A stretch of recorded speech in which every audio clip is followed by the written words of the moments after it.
Well, this is an honor because we get to speak to an author of three of my favorite golf courses ever created. Number one would be, and this is no particular order, by the way, Good.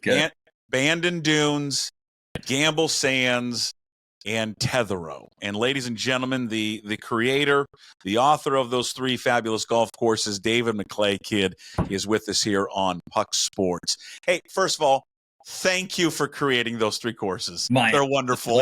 My pleasure. Yeah. I'm now a Pacific Northwesterner, so it seems only fair that I ply my trade somewhere close to home occasionally. You could have listed another 30 that are scattered all over the world, many of which you might never have heard of. Yeah. How long have you been in the Pacific Northwest now? Gosh, I came to Bend, Oregon in 1991, so 35 years ago. And then a few years later, someone said, hey, come and look at this golf course near North Bend, Oregon. I was like, no, I've already been to Bend, Oregon. There's no ocean there. How did I realize they called two places Bend in the same state? You guys ran out of names way too fast. We did. God, imagine the change you have seen. I have a longtime friend, childhood friend, that moved to Bend, Oregon, probably when we got done with college. So I want to say 99. And he just recently left because he's like, I can't stay here anymore. It's too much for me. Yeah. I had to move. And you've been there since 91 to see all the change in that one. I moved here in 06, just when I was building Tetherow. That was my excuse to come and move here. And I've loved it. It is a lot busier, but then where isn't? Everywhere's busy. Yeah. Everywhere. So there's no avoiding it. Even the golf courses are busy. Yeah. That I love. It's great. Well, there's so many fabulous golf courses around that area, including Tetherow, which you designed and built. When was Tetherow built? It was built in 06, 07. We opened, I think it opened 08. So the timing really sucked for the original developer. And like many golf courses, the third owner is crushing it. Yeah. Well, we're here. We're going to get into a lot because you have another project that you're working on that when I first heard of this, probably about a year ago, I think when I was back on radio, we had you on to talk about this, maybe even longer. And I couldn't contain my excitement for this, especially because I love that area of Washington State. It's underutilized. It's beautiful. It needs to be revitalized. So we're going to get to in just a quick second a project, Westport Golf Links, taking place down there in Westport, Washington. I want to go back, though. You mentioned North Bend, right? And that's North Bend, Oregon, on the coast. That's where, close to Bandon, Oregon, that's where Bandon Dunes is. When you first set your eyes on that piece of property out there, did you see it initially? Did you see it right away and envision what it has become today? Gosh, nobody could have envisioned what it became today. I certainly saw it. I was in my mid-20s. I was with my father, who was a longtime Scottish greenkeeper, and he and I both pinched ourselves and thought, yeah, this looks just like the coastline of Scotland. Do you think this rich guy from Chicago will actually hire a couple of nobodies? And, he did. That's a long story. But nobody expected the golfing public of the United States to just fall in love with the place. We hope that maybe a few outliers would be like, yeah, this is different. This is cool. But we did not expect the sort of universal adoration. It was obvious that American golfers are yearning for authenticity, compelling landscapes, the adventure of travel to play golf. All of those things were just there already. The golfers wanting to do it. Just the American golf business kept serving up a platter of garden-esque golf courses with babbling brooks and fountains and fake flamingos. And really what they wanted all along was to be out in the pissing rain and the wind. It's wonderful.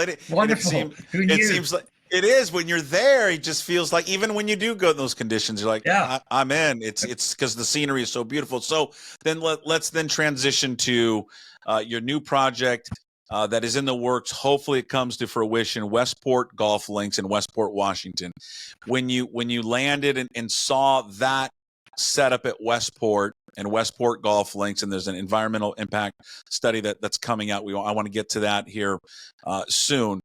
Did you look at that, and did it remind you at all of just what you saw potentially, way back then with Bandon dudes? Yeah, it's very similar. It's very reminiscent of the East Coast Links courses of Scotland, whether it's Muirfield or North Berwick or the Old Course or Carnoustie.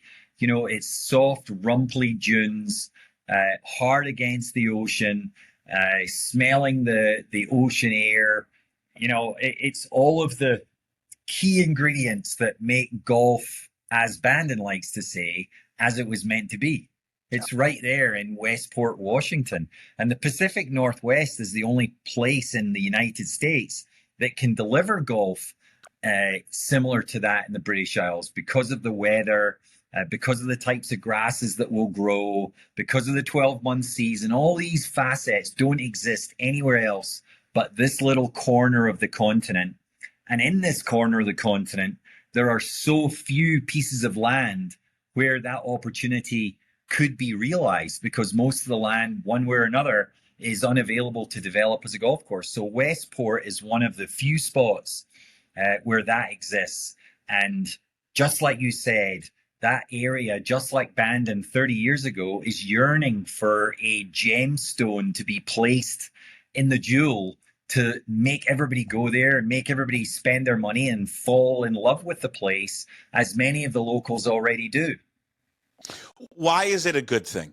Why is Westport Golf Links in Westport, Washington, a good thing? I mean, there's many advantages to it, but why? What, Jason, for I you? would love to take anybody who's on the fence or anybody who's railing against the idea to Bandon, Oregon, and walk them down Main Street and find me a person in Main Street, Bandon, Oregon, that would rather Bandon dunes had never happened. Right? There is no downside. I know I'm horribly biased, but where was the downside, right? We took a piece of land that was not being protected, not being managed well, and we gave it love and attention. We took the very best out of it while protecting all the rest. And that's exactly what would happen at Westport. Right now, the Parks Department don't have any money. They can't do anything with that piece of land. It's being overgrown with noxious weeds and all sorts of stuff that's not protecting what is actually environmentally valuable. The golf course can go in there, take up a very small percentage of the land, the stuff that's not environmentally sensitive, and that economic engine will drive so much. It'll protect the piece of land that it sits upon, and it will provide high-paying value jobs for a lot of local people. And it, most importantly, from my perspective, just like Bandon, it will invigorate the entire region. It will bring respect and head held high for a lot of people and allow that economy to start to build itself back up again as it once was. And that's exactly what we saw at Bandon. The highest unemployment in the state of Oregon was the Oregon Southwest coast. Look at it now. And Westport has this tiny, narrow opportunity that doesn't exist along the Pacific Northwest coast hardly at all. And if we could deliver that there, it would do so much to that local economy and wider. Just Chambers Bay, look at that. Look how Chambers Bay has put golf on the map for Seattle. And it's not on the ocean. You know, this is on the ocean. So I can't for the life of me see where the real downside could be. And I had been to that area of the country before the course was built, and I just remember what it was like. And then in the multiple times that I've gone to Bandon Dunes to play it, and again, I don't know how many people go down there play it. Actually, will go into the town. We do it all the time because one, there's a great breakfast place there. The Crab Shack down by the marina is unbelievable. No, absolutely. So good. Yep. And you walk around. You're right, though, David. You walk around and you can see it. You can see that a town that was once probably, devastated and down on their luck, absolutely revitalized. And it's a gorgeous little coastal town. And so is Westport. And Westport has so many positive things to it. But if you talk to anyone who lives there, and they talk about the unemployment rate is high in Westport and Grays Harbor County, that this would just be an economic boon to that area just because of the jobs that it would create. I mean, I know there's going to be a financial impact to that area, but what type of impact are we talking about financially, do you think? I'm not an economist, so I don't know the numbers, but I know that for every dollar spent in the resort, there's multiple more dollars spent outside of the golf facility. Sure. If it's something like 3 or 5 to 1. So if Westport Golf Links can generate a few $1,000,000, then tens of millions of dollars get generated outside the gates with everything else that has to be supplied into it, all of the accommodations, everything else. I mean, Jason, just picking up on a fourth golf course that you didn't mention when you listed those three. When I went to Brewster, Washington, and spoke to the people there, I said, if you let me do what I think I can do, instead of saying I'm from a little town in north central Washington called Brewster, and say it humbly and almost apologetically, let me do what I can do. And I promise you, in a few short years, you're going to say I'm from Brewster, Washington. You ever heard of Gamble Sands? And you'll have pride to say that. So I've done this before. The three you mentioned, I know I can do this at Westport. My financial gain here is the same financial gain I would have working on a dozen other projects anywhere else in the United States. I'm going to earn the same money working in California as I'd get in Westport. So for me, this is about what I know I can deliver, what effect I can have to a community. I've done it. I've walked that walk. So if I can get to do that at Westport, I know I can make a huge positive impact. And the investors that are putting money into this, they're all from Seattle. These guys are not fly-by-night developers coming in from outside. These are all passionate golfers who want to build something cool. There's none of them thinking they're going to get super rich out of this, I promise you. Yeah. I just want a golf course like that, So that I can drive to. I like driving to Bandon. I like driving to Gamble Sands, but it would be to drive to a place that is like that. That is certainly a few hours shorter would be wonderful. I know the impact, the environmental impact study is coming out. What would you like to say for those who would, because there's going to be groups, they're going to say, well, this will negatively impact the environment. What would you say to those, and how do you reassure them that what you're going to design actually won't hurt the environment, and in a way it's actually going to help the surrounding area? Jason, let me tell you a very quick story. A dozen years ago, I was asked to build a golf course at Machrihanish on the west coast of Scotland on a piece of land that had the highest environmental protection available in Europe. It had orchids growing in it that don't grow anywhere else on earth. It was super protected. We went to Scottish Natural Heritage, who were the quasi-governmental body protecting this land. And they said, never. This can never happen. And I said, hey, I get where you are, but at least hear me out. Right now, this piece of land is used for winter grazing for the farmer. He's dumping sump oil out of his equipment out on it because he can drain it into the sand. You guys have got no money to protect this piece of land. Let me figure out with you how I can build the golf course in a way that does little to no damage to it. And then I promise you, if this works, we will have an ownership and the money behind it to truly protect the rest of the landholding, which is the part you want to protect. After a number of years of going through all the hoops, I have a letter right here on my desk from the head of Scottish Natural Heritage, dated 9th of February 2012. This is the head of SNH in Scotland, saying, as requested, here's my analysis of the development of Machrihanish Dunes. And he basically goes on to say, this is a poster child for developing great golf on a fragile piece of land that will now be protected in perpetuity thanks to golfers and their green fees. I can do this at Westport. Just give me a shot. Yeah.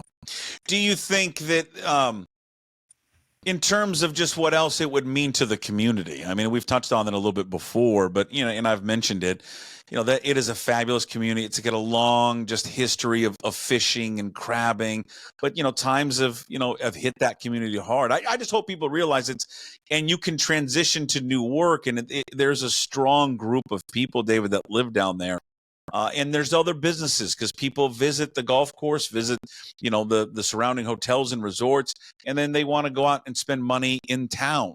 And I think a lot of people understand that, but I think for people that are on the fence, I always think that needs to be hammered home, that there's money to be spent everywhere around that area, people coming in and out at all times, right? We've seen the advantages to Bandon dudes. You've seen the advantages to Gamble Sands there in Brewster, Washington. You can see the same thing happen to Westport, Washington. You absolutely can. And Westport has a particular challenge. You're in, it's a community that, with the greatest of respect, is in decline. The young people have to leave. There's just not that much opportunity. And from a tourism point of view, which is the obvious next industry that Westport needs to embrace, it's difficult to get surfers to spend a whole lot of money. Right. And it's at the end of a road. At least Bandon is on the route down 101. I mean, if you're in a $1 million RV, you'd have to drive through Bandon. If you're in a $1 million RV, you probably don't have Westport at the top of your list. Sure. It's at the end of a road, just like Machrihanish in Scotland. So we needed to create the draw. We have to create the magnet. Guess who the highest spending tourists are economically? Golfers. Golfers spend more money than any other tourist. They're crazy. They spend money on anything. They want to stay in a great room. They want to eat great food. They want to drink great wine. And, they want to tip the caddies well. They want to pay the highest green fees if the course is worth it. So, and then they leave. They're not going to put their kids in school. They're not using up the sewer system, the water system, the transport system. They're just going to come and deliver high expectations, a lot of joy, leave their money and go. It's the best kind of tourism. It signed me up. You convinced me. You've always convinced me. The golf course itself. What is it? What do you envision it looking like? What's the someone's going to go and play there eventually at Westport Golf Links. What are they going to play on? What is it going to look like? It's an easy sell to you, right? It's just harder to explain to a non-golfer that's worried about the impact. And I wish I could take them to any of those courses you mentioned and show them, hey, what do you think I was trying to do here? Fight with Mother Nature or try and get Mother Nature to give me an embrace, right? I'm trying to get Mother Nature to give me an embrace. I'm trying to get Mother Nature to adopt my golfing baby child, right? When I create it. So in order to do that, I have to tread lightly. I have to be restrained. I have to take the very best of the place and let it shine and remove the things that Mother Nature wants removing, the noxious weeds, anything that shouldn't be there, and then embrace what wants to be there, what wants to thrive and survive, and especially things that are rare. So those are exactly the things that I would want to do.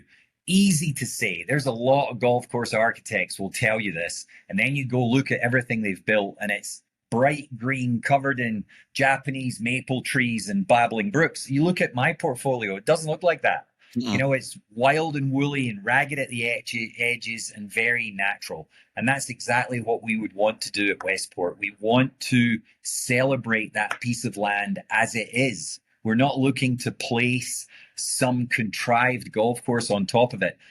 This is the worst week in which to be saying this, because what I like to, even though I want to watch the Masters, I want to build a golf course that looks like Augusta, right? I want to build something that looks far more like what you'd see in the British Isles, just as I've done at other places in the Pacific Northwest. So that's my goal. I doubt that I'm ever going to change.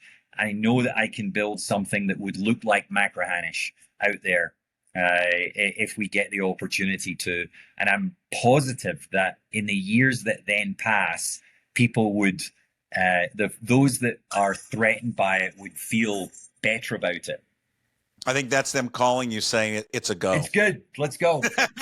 All right. I'll be there tomorrow. What I would say to those who would be unfamiliar with it, and maybe in the simplest terms, it's all of his courses, all of the courses that you do for those who may be on the fence of what does it do to the environment. It's simplistic in nature, but beautiful is the way that I describe them. is because that you've described it perfectly yourself. It's But beautiful before I get there, right? I yeah, don't because you change can the beauty. already, yeah, you can already see it, and then you work within what the environment and what the topography allows you to work with. That's what I enjoy about all those courses, because I do believe that that's how golf should be played. And it's on top of that, I think it's not like there's golf carts running all around and all of that. It's you're walking the course. The impact on it, the course itself is minimal. We've talked about before. Studies show that this is going to add probably 300 or more jobs to the community. Probably bring in about $30 million or more to the city of Westport, to the economic impact to that area. That again, an area that just absolutely desperately needs to have that. Well, if we're going down the route of stats, Jason, here's Yeah. another one for you. That park is over 700 acres. Yeah. The golf course is less than 100 acres.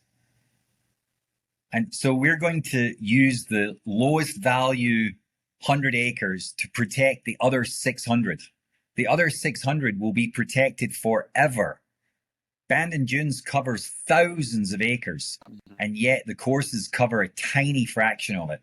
Yeah. Do you think all of the land at Bandon is now protected in perpetuity? Of course it is. Yeah. It is far too important for the ownership and the community to see that threatened. So now you've got actual value for these environmental assets, right?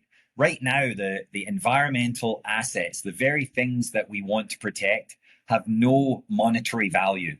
And we live in a world where monetary value is the only thing that gives you true protection. The fact that something has value, real value, unfortunately, is the only reason quite often that it is protected. If we can build this golf course, we give the other 600 acres true economic value, because they'll be part of the overall value of the golf asset. And now the ownership will be doing everything. They'll be jumping through hoops to make sure the rest of it is protected. P.S. The ownership won't actually own it, right? It's a lease. So the state of Washington will own this piece of land in perpetuity. Eventually the lease will end, and the state of Washington will own this as a municipal golf course. And you in the way that you design it, I understand there'll still be the ability around certain parts of it to be able to walk around, to be able to still use certain aspects of it. The correct? other 600 acres is going to be maintained for public access, which right now they can't do. Even though Washington State Parks owns the land, they have no money in order to provide access and recreation to their audience. So the people of Washington are paying for that piece of land to just sit there and decline, because there's no management, no access, no recreation. The only thing that's happening is one pathway that goes from north to south, and surfers accessing the beach, none of which we will stop. The pathway will still be there, relocated, and the access to the beach is going to be enhanced. So there's nothing that's going to happen that will be less than what's there right now. In fact, what's going to happen is a vast improvement to what's there right now in all sorts of different ways. There's no negative impact for this golf course that I can see. I never could see, but now millions of dollars and years of time have been taken to prove that to be true. Yeah. Think about this. You can surf in the morning. For those who don't know, Westport is like a major surfing capital. You can surf in the morning and play 18 in the afternoon. There you go. What a wonderful day. What a wonderful day. It's not for me. I'd just rather play 36. But if you like to surf, you go right ahead. Tell me about it. Do I look like somebody who likes to surf? No. No, I don't think that. But it'd be fun. I mean, it'd be nice to learn, do a little surfing, and then do a little golfing. How can the golf community? Because that's who I'm speaking to, and but they're convinced. But how does the golf community help out? How can they help in this project, David?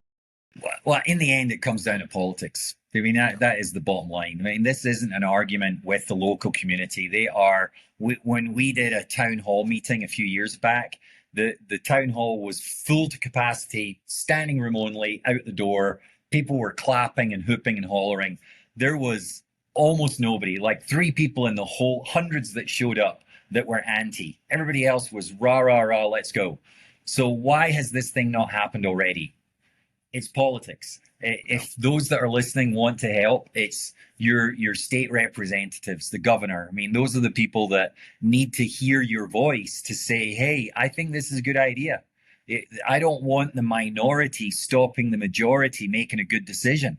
And it's always the very few that shout the loudest and the very many that are indifferent that just sit back. We need the very many that are indifferent or think, actually, you know what, that seems like a good idea. There seems to be a lot of common sense to that, to actually speak up, say, shoot an email to your state representative and say, hey, I heard that radio show. That sounded like a smart thing to do. What is the downside? Why is this taking so long?